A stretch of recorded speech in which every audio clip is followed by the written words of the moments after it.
Hello guys, in this video I am going to show you how to enable alternative stops in the Journey Plan application.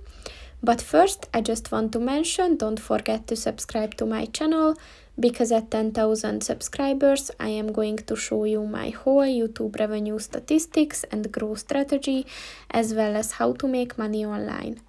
Let's jump into it. First of all, open the application on your phone. And then click on the three lines at the top of the page on the left. And then click on the settings button. And at the footwork options section, look for the alternative stops button. And in order to enable this function, just click on the white circle next to it. And once it turned green, this function is enabled. So that's pretty much it for this video, guys. See you in the next one.